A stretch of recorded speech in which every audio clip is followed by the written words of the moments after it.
In this video, I'm going to show you how to delete a lock screen wallpaper on your iPhone. That is quite simple and easy to do, so let's begin.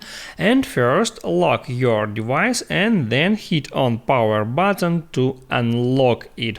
And there, use your Face ID or Touch ID to unlock device, but don't go to the home screen. Now on lock screen, all you have to do is hold down at free space to bring up that edit mode. Now here you can swipe left or right to see different wallpapers that you can set in any time. And if you want to delete some of them, all you have to do is swipe up and there hit on trash icon and hit on delete this wallpaper. And now you can continue doing the same things to delete some more wallpapers if you want.